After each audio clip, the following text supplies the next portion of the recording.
I support Biden. But Joe Biden's 81 years old. He's had a more consequential first term than Barack Obama. Who the fuck knows that? Does anybody know that?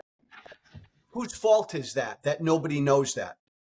Look, Michael, the bully pulpit, baby. You're president. Half of your job is communicating to the American people, inspiring the American people, encouraging, boasting in front of the American people. Biden is incapable of that aspect of his job.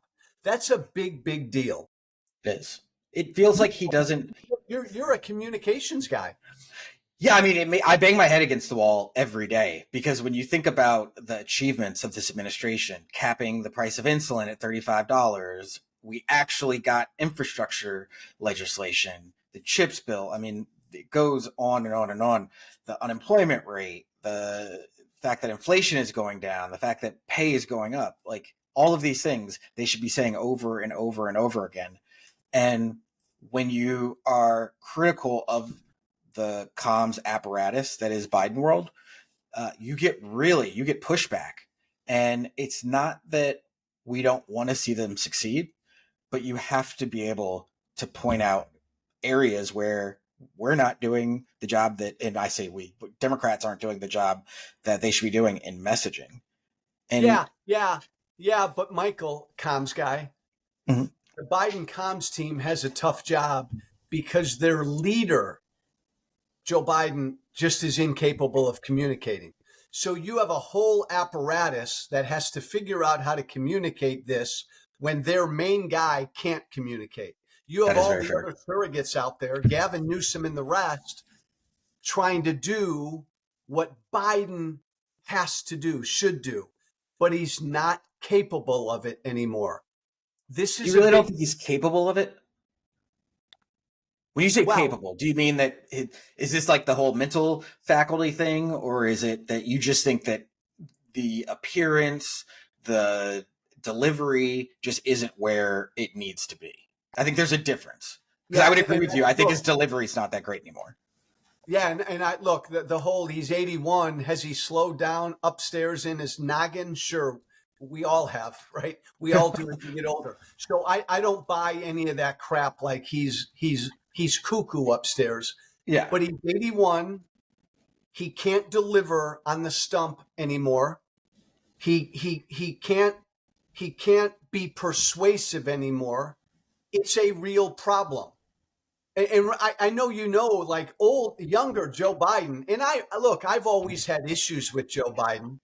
I think everybody's had issues with him, whether you're a Republican or a Democrat. Yeah. But Joe Biden was always a phenomenal speaker, especially off the cuff.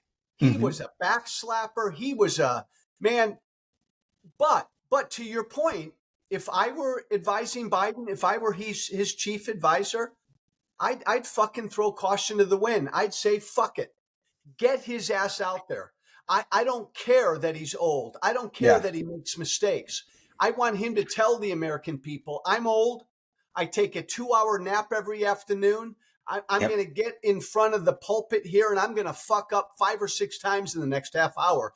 Big fucking deal. Here's what I got to say. And here's what I would lean into who he is and just lean into it. But Michael, they're afraid to do that. And they're so risk averse, which if they were running against a DeSantis or a Haley, I get. But this is a non-traditional race. And you can't play prevent defense running against Trump because he dominates the headlines. He is always going to say things that draw the attention of reporters away. Like, Biden's biggest asset is that he's authentic. It's that he's a good person. He gets the job done. And I don't feel like they lean into that enough. So you've identified their second weakness, Michael. There's an arrogance on the Biden team that believes, knock, knock, knock, at the end of the day, Trump so bad will win. And they lean on that. They depend on that. They're counting on that at the end of the day, Michael, everybody's going to come home because Trump's so bad and evil. And to your point, they think they can win without having Joe Biden out there doing Joe Biden and talking about how good they've done. All we have to do is say this guy's evil and he's an authoritarian. They think they can win that way. I'm not convinced. We shouldn't be. We learned in 2016 you can't run that kind of race. I mean, Hillary Clinton, I feel like, was the epitome of they tried to put her in a box and were very calculated in how they let her interact with the public. And their argument was, yeah, you may not like Hillary, but look how bad Trump is. Were they right? Yeah. But she lost because of it. I mean, I think the only way to beat Trump is to lean into it and punch him in the face. Tell the American public, like, this guy will sell you out for a quarter. He has no loyalty to anything other than himself. He will irreparably harm the country. He'll pull us out of NATO. He'll destroy healthcare. I mean, I think you just really have to like sit down, like you said, and just say like, this is it. This is it, folks. Like, I don't know. Yeah, Michael, and I think they'll do a lot of that in their ads, but I'd like to see Biden do that. Now, I give Biden credit, Michael, in that he's right in leaning into this whole threat to democracy thing. He leaned into it in 22, and it succeeded. There's, you know me, there's nothing more important than the shape of our democracy right now, and Biden should lean into that. But what Democrats don't recognize, my Democratic friend, is Hillary. And Hillary didn't recognize this in 16. I am a populist. We are living in a populist moment. We've been in a populist moment for 8-9 years now. And Republicans demagogue the moment we're in. And Trump is offering us evil populism. But Democrats don't even understand the populist moment we're in, how angry and pissed off average people are at a bunch of shit. Michael, like, I'll give you one example. As we're recording this right now, there's a high school in Brooklyn. Mm-hmm. Right now, all the students were kept home today because 2,000 migrants that were being housed in tents on a field because the weather was shitty. Those 2,000 migrants were brought into the high school last night, and they're being sheltered in this Brooklyn high school today. And so there's no school in that Brooklyn high school today. Yeah.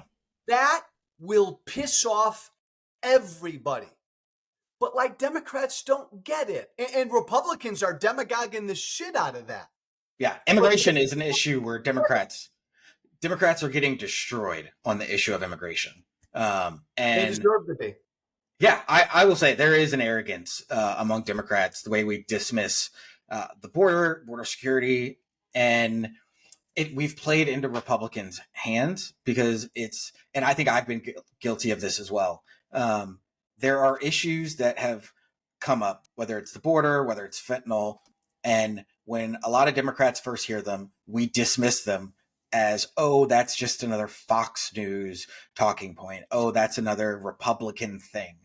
And not actually taking a look and really seeing whether we disagree with Republicans or not, whether that is really an issue that we should be focusing on. And the border and fentanyl, I think, are two perfect examples of issues that have been deeply politicized that we actually need to address and look at it in a non-political way. Because whether it's the threat of terrorism coming across the border, whether it's drugs coming across the border, or just the economic impact that it's having, we have to address this, and we haven't.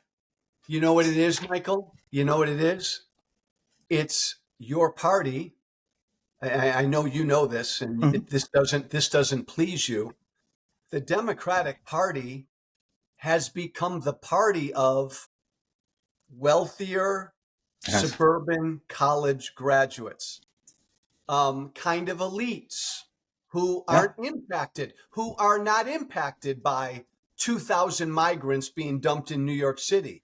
Average working class white, black, and brown folk, they're fucking impacted by that. Yep. The Republican Party is attracting more and more non-college graduates, just high school graduates. This is a big, big problem. The Democratic Party is becoming more elite. It's a problem. So they don't understand these issues. Mm-hmm. Yeah, and there is a bubble within Democrats as well. And look, I like to say Democrats are dangerously becoming the party of I love black people until they move into my neighborhood. And, you know, all the Black Lives Matter signs, all the protesting, it was all great. But, you know, now when it's time to pass voting rights legislation, it's time to increase the minimum wage, it's time to do the things that are supposed to be the product of all those marches, the product of all those signs.